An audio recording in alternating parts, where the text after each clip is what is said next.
आज रात दिल्ली रवाना होने वाले हैं और बताया जा रहा है कि रात 9 बजे दिल्ली के लिए रवाना हो जाएंगे। शपथ ग्रहण और विभाग बंटवारे के बाद दिल्ली जाने वाले हैं बिहार के दोनों डिप्टी सीएम सम्राट चौधरी और विजय सिन्हा। जेपी नड्डा, अमित शाह से मुलाकात हो सकती है और ये मुलाकात बेहद अहम है। ज्यादा जानकारी के लिए न्यूज 18 संवाददाता रवि एस नारायण हमारे साथ जुड़ रहे हैं। रवि, अब देखिए विभागों का बंटवारा हो चुका है और ऐसे में दोनों डिप्टी सीएम दिल्ली जाने वाले हैं, पूरी जानकारी दीजिए। जी बिल्कुल, विभागों का जो बंटवारा है उसका इंतजार था और विभागों के बंटवारे के बाद अभी जो सूचना मिल रही है उसके मुताबिक लगभग रात के 9 बजे जो है वो सम्राट चौधरी और विजय सिन्हा दोनों जो है वो दिल्ली के लिए रवाना होंगे और वहां पे जेपी नड्डा जो राष्ट्रीय अध्यक्ष हैं, अमित शाह, उनसे मुलाकात हो सकती है। और माना जा रहा है कि जिस तरीके से विभागों का बंटवारा हुआ है, बड़ी जिम्मेदारी मिली है, खास करके गृह विभाग मिला है और तमाम बातों को लेकर के आने वाले दिनों में बिहार को किस तरह से चलाना है, योजनाएं बनानी है, तमाम बातों को लेकर के अमित शाह और जेपी नड्डा से मुलाकात होगी और माना जा रहा है कि आगे की जो कार्यदिशा है वो भी तय होगी। वहां से भी कुछ निर्देश मिलेंगे जिसका पालन किया जाएगा। तो ये बड़ा घटनाक्रम है जहाँ पे दोनों डिप्टी सीएम यहाँ पे जो तमाम जो कार्यविधि थी उसको पूरा करने के बाद सीधे दिल्ली रवाना होंगे और अपने शीर्ष नेतृत्व से मुलाकात करेंगे। ठीक है, बहुत धन्यवाद आपका इन तमाम अपडेट्स के लिए रवि।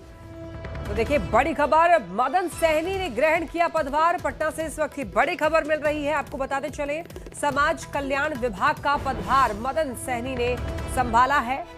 तो देखिए मदन सहनी ने पदभार ग्रहण कर लिया है और आपको बताते चलें कि इनके हिस्से में समाज कल्याण विभाग आया है और नई सरकार बनी है। उसमें जिन जिन लोगों को नई जिम्मेदारी दी गई है उनके नाम आपको लगातार बता रहे हैं और ऐसे में मदन सहनी ने पदभार ग्रहण कर लिया है समाज कल्याण विभाग का। तो हमने आपको बताया कि किस तरीके से इस बार विभागों में फेरबदल हुए हैं।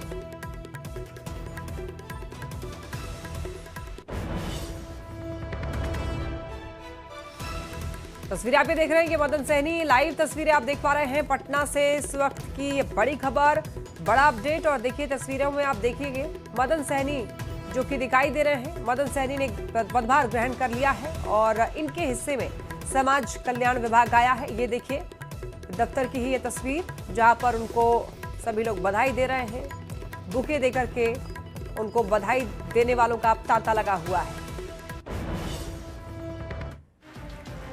देखिए नीतीश कैबिनेट में विभागों का बंटवारा हो गया है। नई कैबिनेट में सबसे चौंकाने वाला बंटवारा जो है वो गृह विभाग का है। सीएम नीतीश ने 20 साल के बाद गृह विभाग छोड़ा। राज्य के सबसे अहम विभाग की जिम्मेदारी अब सम्राट चौधरी के हाथों में आ गई है। नई सरकार में देखिए बीजेपी के 14 मंत्रियों को 20 विभाग मिले हैं जबकि जेडीयू के 8 मंत्रियों को 12 विभाग मिले हैं। देखिए रिपोर्ट। मैं नीतीश कुमार सत्यनिष्ठा से प्रतिज्ञान करता हूं। शपथ ग्रहण के ठीक एक दिन बाद बिहार में मंत्रियों के बीच विभागों का बंटवारा हो गया है। नई कैबिनेट में सबसे चौंकाने वाला बंटवारा गृह विभाग का है। बीजेपी को पहली बार सबसे अहम गृह विभाग मिला है। सीएम नीतीश कुमार ने इस बार गृह मंत्रालय छोड़ दिया है। नई कैबिनेट में सम्राट चौधरी गृह विभाग की जिम्मेदारी संभालेंगे। सम्राट के हाथों अब बिहार में कानून व्यवस्था और सुरक्षा की कमान होगी। सीएम नीतीश ने 20 साल से गृह विभाग अपने पास रखा था, लेकिन अब नीतीश ने इसे सम्राट चौधरी के हाथों सौंप दिया। नई सरकार में बीजेपी को 20 विभाग मिले हैं। सम्राट चौधरी डिप्टी सीएम गृह विभाग, विजय सिन्हा डिप्टी सीएम राजस्व एवं भूमि सुधार, खान एवं भूतत्व, मंगल पांडे स्वास्थ्य विभाग और विधि विभाग, दिलीप जायसवाल उद्योग विभाग, नितिन नवीन पथ निर्माण, नगर विकास एवं आवास, रामकृपाल यादव कृषि विभाग, संजय टाइगर श्रम संसाधन विभाग, अरुण शंकर प्रसाद पर्यटन विभाग, कला संस्कृति एवं युवा, सुरेंद्र मेहता पशु एवं मत्स्य संसाधन, नारायण प्रसाद आपदा प्रबंधन विभाग, रमा निषाद पिछड़ा अति पिछड़ा कल्याण विभाग, लखेंद्र पासवान SC/ST कल्याण, श्रेयसी सिंह खेल विभाग, सूचना प्रावैधिकी, प्रमोद चंद्रवंशी सहकारिता विभाग, पर्यावरण वन एवं जलवायु।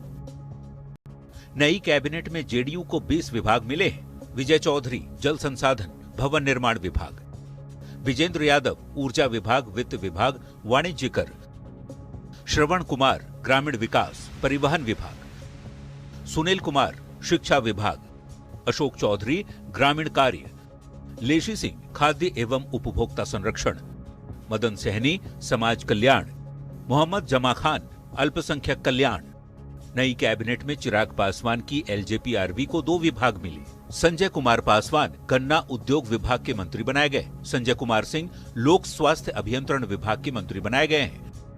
हमसे संतोष सुमन को लघु जल संसाधन विभाग की कमान मिली है। आरएलएम से दीपक प्रकाश को पंचायती राज विभाग का जिम्मा मिला है। बिहार की नई कैबिनेट में मंत्रियों के बीच विभागों के बंटवारे में वरिष्ठ मंत्रियों के अनुभव और सोशल इंजीनियरिंग को ध्यान में रखा गया है। कई विभाग पुराने चेहरों के पास ही रखे गए तो कई नए चेहरे को अहम विभाग भी मिले। इस बार नीतीश कैबिनेट में बड़ा बदलाव हुआ। 20 साल से मुख्यमंत्री ने गृह विभाग अपने पास रखा था, लेकिन इस सबसे अहम विभाग की जिम्मेदारी नीतीश ने अब सम्राट चौधरी को सौंप दी है। वहीं वित्त विभाग की जिम्मेदारी विजेंद्र यादव को मिली है। वित्त विभाग पहले बीजेपी के पास रहता था। नीतीश कुमार सामान्य प्रशासन सहित अन्य बचे हुए विभाग संभालेंगे। न्यूज 18 के लिए पटना से शैलेंद्र कुमार, रवि एस नारायण के साथ आनंद अमृतराज की रिपोर्ट। देखिए, सम्राट चौधरी को गृह विभाग की कमान मिलना कैबिनेट में सबसे ज्यादा चौंकाने वाला बंटवारा गृह विभाग का ही माना जा रहा है। और देखिए, सीएम नीतीश ने 20 साल से गृह विभाग अपने ही पास रखा था, लेकिन अब नीतीश ने इसे सम्राट चौधरी के हाथों सौंप दिया है। और बीजेपी को देखिए, पहली बार सबसे अहम मंत्रालय गृह विभाग मिला है। सीएम नीतीश कुमार ने इस बार गृह मंत्रालय छोड़ दिया है और अब सम्राट चौधरी गृह विभाग की जिम्मेदारी संभालेंगे। सम्राट के हाथों अब कानून व्यवस्था और सुरक्षा की कमान होगी। कैबिनेट में गृह विभाग सबसे अहम विभाग होता है। गृह विभाग देखिए, कानून व्यवस्था और नागरिकों की सुरक्षा सुनिश्चित करता है। तो गृह विभाग सत्ता और प्रशासनिक नियंत्रण का केंद्र माना जाता है। गृह विभाग किसी भी राज्य के रीढ़ की हड्डी होती है। गृह विभाग जो है वो पुलिस प्रशासन और सुरक्षा एजेंसियों का संचालन भी करता है। अपराध नियंत्रण, दंगे रोकना, शांति बनाए रखना, जिम्मेदारी, ये सब जो है वो गृह विभाग के ही पास होती है। आम नागरिकों के साथ में विशिष्ट लोगों की सुरक्षा संभालने की जिम्मेदारी भी गृह विभाग के पास ही है। गृह विभाग पुलिस और सुरक्षा बलों से जुड़ी हुई नीतियों का निर्माण करता है। भारत सरकार के गृह मंत्रालय के साथ समन्वय करता है और गृह विभाग जो है इतना महत्वपूर्ण होता है कि सीएम खुद अपने पास इसे रखते हैं। नीतीश कुमार ने 20 साल तक गृह विभाग अपने ही पास रखा, लेकिन इस बार ये पहली बार है जब बीजेपी के पास अब गृह विभाग चला गया है। लेकिन ये कह सकते हैं कि अब नीतीश ने इसे सम्राट चौधरी के हाथों सौंप दिया है। बड़ी जिम्मेदारी सम्राट चौधरी के पास चली गई है। तो देखिए, सम्राट चौधरी को गृह विभाग दिए जाने पर अब सियासत भी गरमाई हुई है। आरजेडी और कांग्रेस ने एनडीए पर तंज कसा है। कहा है कि नीतीश कुमार केवल चेहरा है, सरकार बीजेपी चला रही है। तो एनडीए ने इस फैसले का स्वागत किया है। भारतीय जनता पार्टी जिस तरह का चक्रव्यूह रच रही थी, जिस तरह का व्यू रचा था और जिस तरह से भूंजा पार्टी को माध्यम बनाया था, उसमें वो सफल हो गए।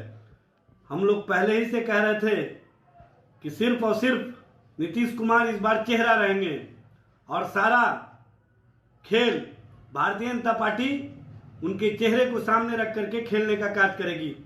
नीतीश कुमार जी से तो अभी सिर्फ गृह विभाग छीना गया है। कुछ दिन बाद मुख्यमंत्री की कुर्सी भी छीन ली जाएगी और उसके बाद उनसे उनका जदयू भी छीना जाएगा और नीतीश कुमार जी फिर लाल कृष्ण आडवाणी बनने वाले हैं, तय जानिए। गृह विभाग जैसा महत्वपूर्ण विभाग भाजपा के माननीय सम्राट चौधरी जी को देखकर माननीय मुख्यमंत्री जी ने एक बहुत बड़ा विश्वास उन पर दिखाया है। निश्चित रूप से यह विश्वास जो पिछले टर्म में माननीय मुख्यमंत्री नीतीश कुमार जी और माननीय डिप्टी सीएम सम्राट चौधरी जी ने एक साथ मिलकर कदम डालकर बिहार का विकास किया, यह उसी समन्वय का परिणाम है। गृह विभाग राज्य के उप मुख्यमंत्री आदरणीय सम्राट चौधरी जी को दिया गया है। इसमें कोई नई बात नहीं है। आदरणीय मुख्यमंत्री नीतीश कुमार जी का विशेषाधिकार है अपने मातहत काम करने वाले आदरणीय मंत्रियों के बीच विभागों का बंटवारा करना। आदरणीय मुख्यमंत्री नीतीश कुमार जी सभी विभागों के प्रधान होते हैं और सभी तरह की फाइलें उनके पास ही आती है। देखिए, विधानसभा चुनाव में सबसे बड़ी पराजय के बाद आरजेडी ने ईवीएम पर ठीकरा फोड़ने के बाद अब चुनाव धांधली का आरोप लगाया है। आरजेडी ने 3 विधानसभा सीटों पर बैलेट पेपर के आंकड़े जारी किए हैं और ये साजिश के तहत बैलेट पेपर रिजेक्ट करने का आरोप लगाया है। आरजेडी के आरोपों पर सियासत सुलग गई है। बिहार विधानसभा चुनाव में आरजेडी को करारी पराजय मिली। आरजेडी को ऐसी हार मिली है जिसने पार्टी ने सपने में भी नहीं सोचा था। चुनावी नतीजों से निराश आरजेडी अब हार का ठीकरा ईवीएम और निर्वाचन आयोग पर फोड़ रहा है। आरजेडी ने एक बार फिर चुनाव में धांधली का आरोप लगाया है। पार्टी का दावा है कि कुछ विधानसभा सीटों पर पोस्टल बैलेट जानबूझकर रद्द कर दिए गए, जिससे महागठबंधन के उम्मीदवार हार गए। आरजेडी ने एक्स पर पोस्ट कर 3 विधानसभा सीटों पर बैलेट पेपर के आंकड़े जारी किए। आरजेडी ने नबीनगर, अगियाओं और संदेश विधानसभा में विपक्ष को हराने की साजिश के तहत बैलेट पेपर रिजेक्ट करने का आरोप लगाया है। देखिए, बिहार में चुनाव में जो परिणाम आए हैं उसमें किस तरह का खेल हुए यह स्पष्ट रूप से सामने आ गया। किस तरह से बिहार में जो चुनाव परिणाम आए हैं यह स्पष्ट करता है कि कहीं न कहीं चुनाव आयोग के माध्यम से खेल किए गए हैं। विधानसभा चुनाव में आरजेडी के धांधली के आरोपों पर सियासत सुलग गई है। दिलीप जायसवाल ने आरजेडी पर करारा पलटवार किया है। दिलीप जायसवाल ने उन सीटों का आंकड़ा बताया जहां एनडीए नजदीकी मुकाबले में हार गया, तो जेडीयू ने कहा इन आरोपों का कोई मतलब नहीं है कि इन लोगों को मोतियाबिंद का रोग हो गया है। 3 सीट का बोलने के पहले उनको ये बोलना चाहिए कि भारतीय जनता पार्टी रामगढ़ सीट मात्र 30 वोट से हार गई। ये उनको याद नहीं आया। फारबिसगंज मात्र 100 वोट से हम हार गए। ढाका सीट पवन जायसवाल जी 173 वोट से हार गए। चनपटिया 38 वोट से हार गए। उनके द्वारा आरोप लगाना ये कोई नई बात है। वो तो आज आरोप लगाए, कल अपने भूल जाते हैं। आरजेडी और कांग्रेस जिंदगी भर कभी पलट के ये लोग सत्ता में नहीं आएंगे अगर ये लोग बहाने बनाना नहीं छोड़ेंगे। हर हार के बाद आपको एक ईमानदार मंथन करने की जरूरत है। आरजेडी के आरोपों और दावों के उलट अब जरा इन आंकड़ों को भी देख लीजिए। कई ऐसी भी सीट है जहां बेहद कम अंतर से एनडीए को हार का सामना करना पड़ा है। कैमूर के रामगढ़ सीट पर बीएसपी ने सिर्फ 30 वोट के अंतर से जीत दर्ज की और बीजेपी को हार का मुंह देखना पड़ा। पूर्वी चंपारण की ढाका सीट पर भी बीजेपी को सिर्फ 178 वोट के अंतर से हार का मुंह देखना पड़ा। ये सीट आरजेडी के खाते में चली गई। अररिया की फारबिसगंज सीट पर भी सिर्फ 221 वोट के अंतर से बीजेपी के उम्मीदवार हार गए। यहाँ कांग्रेस की जीत हुई। चनपटिया सीट पर 602 वोट के अंतर से कांग्रेस के हाथों बीजेपी हार गई, तो जहानाबाद में 793 वोट के अंतर से फैसला हुआ और यहां भी जेडीयू की हार हुई। ये सीट आरजेडी के खाते में चली गई। यानी विधानसभा चुनाव में कई ऐसी सीटें रहीं जहां नजदीकी मुकाबले में महागठबंधन और एनडीए को पराजय का सामना करना पड़ा। निर्वाचन आयोग पहले भी इस तरह के आरोपों को खारिज कर चुका है, लेकिन आरजेडी लगातार ईवीएम और निर्वाचन आयोग पर सवाल उठा रहा है। बड़ा सवाल है कि क्या आरजेडी अपने कार्यकर्ताओं में हार के गुस्से और गम को कम करने की कोशिश कर रहा है। न्यूज़ 18 के लिए पटना से शैलेंद्र कुमार की रिपोर्ट। बिहार में नई सरकार के शपथ ग्रहण के बाद सियासत एक बार फिर उसी पुराने मुद्दे पर लौट आई है, परिवारवाद। चुनाव से पहले आरजेडी पर परिवारवाद का आरोप एनडीए के नेता लगा रहे थे, पर अब आरजेडी ने एनडीए पर बड़ा हमला बोला है और नीतीश कैबिनेट में शामिल नेताओं पर परिवारवाद को बढ़ावा देने का आरोप लगा डाला है। कुमार के नेतृत्व में एनडीए की नई सरकार का गठन हो गया, पर इसके साथ ही सियासी घमासान भी तेज हो गया है। विपक्ष लगातार परिवारवाद का मुद्दा उठा रहा है। आरजेडी ने सोशल मीडिया पर एक लंबी सूची जारी करते हुए दावा किया है कि कैबिनेट में दर्जन भर ऐसे चेहरे शामिल किए गए जो किसी न किसी बड़े नेता के बेटे, बेटी या रिश्तेदार हैं। जीतन राम मांझी की पार्टी हम हो या उपेंद्र कुशवाहा की आरएलएम। आरजेडी का आरोप है कि मांझी के बेटे मंत्री बन गए, बहू विधायक हैं, दामाद और समधन भी विधायक हैं। तो वहीं आरजेडी का आरोप है कि उपेंद्र कुशवाहा की पत्नी पहली बार विधायक बनी और बेटा तो बिना विधायक बने ही मंत्री बन गया। आरजेडी के साथ ही कांग्रेस के आरोपों की लिस्ट में सम्राट चौधरी, श्रेयसी सिंह, अशोक चौधरी और नितिन नवीन का नाम भी शामिल है, जो सियासी घराने से आते हैं। इन लोगों ने परिवारवाद और परिवारवादियों को संरक्षित किया, यह स्पष्ट रूप से दिखता है और यह शपथ बताता है कि बिहार में किस तरह से एनडीए के लोगों ने परिवारवादियों को संरक्षित किया है। उपेंद्र कुशवाहा जी के बेटे को कोई काम धाम नहीं मिल रहा था तो उसे सीधे मंत्री बनवा दिया। खुद राज्यसभा में है, पत्नी विधायक है। मांझी जी को देखिए, खुद है ही, बेटे हैं ही, बहू है ही, दामाद है ही, बेटी है ही, समधन है ही, सब विधायक मंत्री बने घूम रहे हैं। एनडीए भी विपक्ष पर पलटवार करने में पीछे नहीं। जेडीयू और बीजेपी के नेता सीधे लालू फैमिली पर सवाल खड़े कर परिवारवाद को लेकर नैतिकता का हवाला दे रहे हैं। कि आप तो परिवारवाद के उस संस्करण के हैं कि पार्टी ही परिवार है, परिवार ही पार्टी है, नहीं तो आखिर क्या उपलब्धि है। दरअसल परिवारवाद आपके यहाँ चलता है लालू जी, तेजस्वी यादव जी, हमारे यहाँ नहीं। हमारे यहाँ जो भी आए हैं अपनी योग्यता के आधार पर, अपनी पार्टी के प्रति निष्ठा के आधार पर। बिहार की सियासत में परिवारवाद का मुद्दा नया नहीं है, लेकिन जितना आरोप विपक्ष लगाता है उतनी ही मुस्तैदी से सत्ता पक्ष उसे पलट देता है। नतीजा जनता के सामने आरोप प्रत्यारोप का वही पुराना खेल। फिलहाल नई सरकार का कामकाज शुरू होने से पहले ही परिवारवाद वाली सियासत ने तूल जरूर पकड़ रखा है। न्यूज़ 18 के लिए पटना से रवि एस नारायण की रिपोर्ट। बिहार विधानसभा चुनाव में हार के बाद कांग्रेस की कलह बढ़ती ही जा रही है। महिला कांग्रेस की अध्यक्ष शरबत जहां फातिमा ने अपने पद से इस्तीफा दे दिया है, जबकि बिहार के कांग्रेस मुख्यालय सदाकत आश्रम में बागी नेता धरना पर बैठ गए। पूर्णिया सांसद पप्पू यादव के पहुंचने पर नेता और ज्यादा उग्र हो गए और नारेबाजी तेज कर दी। 113 वोट से हारने वाले व्यक्ति मैं किस आधार पे मेरे टिकट को वंचित किया गया हमसे। ये तस्वीर पटना के कांग्रेस मुख्यालय सदाकत आश्रम की है।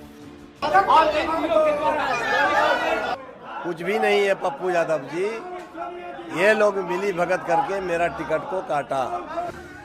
अनुशासनहीनता के आरोप में बिहार प्रदेश कांग्रेस ने 43 नेताओं को शो कॉज नोटिस जारी किया है, जिसके खिलाफ बागी नेताओं ने कांग्रेस दफ्तर सदाकत आश्रम में धरना दिया। और जब पूर्णिया से सांसद पप्पू यादव समझाने पहुंचे तो नाराज नेताओं ने पप्पू यादव पर भी जमकर आरोप लगाए।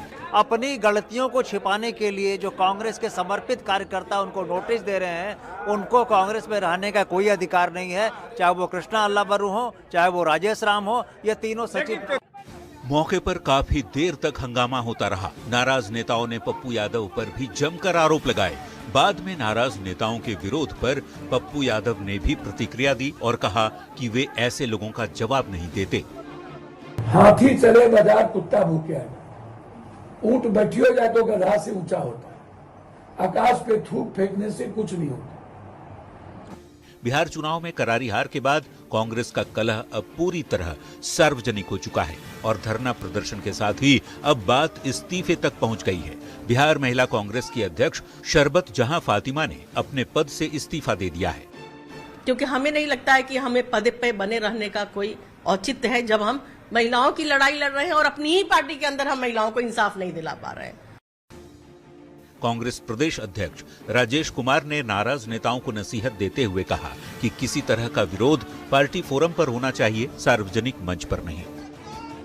बिहार में अपने पैरों पर खड़ा होने की कोशिश कर रही कांग्रेस की बिहार विधानसभा चुनाव में करारी हार हुई है। पार्टी महज 6 सीट पर सिमट गई है। इसके बाद से नेताओं के बीच वार पलटवार का आरोप जारी है। टिकट बंटवारे से लेकर टिकट बेचने तक के आरोप लगाए जा रहे हैं।